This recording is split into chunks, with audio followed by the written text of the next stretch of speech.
Hello and welcome back. In this video, I will be speaking of the value number 8 of kidocratic education, negative capability. Negative capability was articulated by John Keats in 1817, promoting pursuing beauty in the face of uncertainty. He saw this ability in the greatest writers, especially Shakespeare, to pursue a vision of artistic beauty even when it led to intellectual confusion. Keats proposes negative capability as a capacity for being in uncertainties, mysteries, doubts, without any irritable reaching after fact and reason. A capability in which the sense of beauty overcomes every other consideration. When I read about negative capability in my early 20s, it did not mean much to me.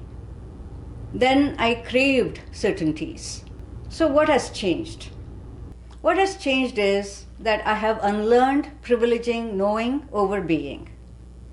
And I have become all too aware of how the conscious mind lords it over the basely material body.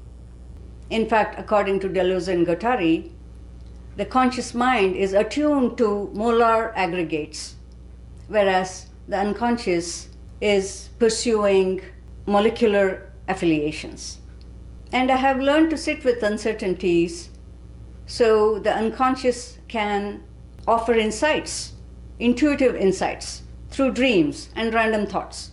And since dreams are something that everyone has, and everyone is an artist, then pursuit of beauty in the face of uncertainty should be up all our alleys. To quote Paul Trischler, negative capability promotes personal change by transporting us past the layered accretions of knowledge, norms, and narratives that saturate us in infancy and shroud us in adulthood. You could say negative capability is urging us towards a childlike way of being. Adam Phillips, when he's talking about how the preverbal child is forced towards speech, he recommends to not only allow the preverbal child her silence, but also cultivate speechlessness in ourselves. That is, to remember, also to have the transporting experiences that are hard to talk about. Phillips presents Marin Milner's experiments with free drawing for the insights she draws about creativity. She found that the least interesting pictures were those in which the scribbles turned into a recognizable object too soon. She says, "It seemed almost as if at these moments one could not bear the chaos and uncertainty about what was emerging long enough, as if one had to turn the scribble into some recognizable whole, when in fact the thought or mood seeking expression had not yet reached that stage.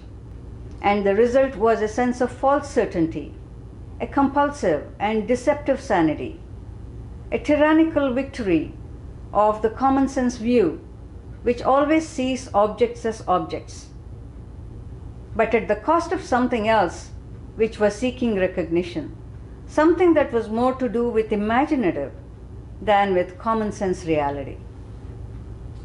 Phillips links this false sense of certainty and this deceptive sanity to the modus operandi of how adults deal with their own uncertainties by turning to the past. It is as though we are continually giving ourselves orders, trying to live up to coercive inner ideals, conforming out of fear with what too quickly makes sense. Our hunger for recognition becomes too self-blinding. Eager to shore up a sensible world with overfamiliar objects, we are ruthlessly loyal to what we already know, to the past, or rather, to our always spurious omniscience about the past that allows us to treat it as the world we know. Negative capability has an ally in Marion Milner, who talks about narrow attention and wide attention. Narrow attention is goal-oriented, useful in pursuit of our survival, and conscious acts of education, self-education. And it is in the non-goal oriented wide attention the new can appear. In my next and last video of this series, I will be speaking of the ninth value of kidocratic education, the base of libidinous humanity and the axis of noble experiences. Till then,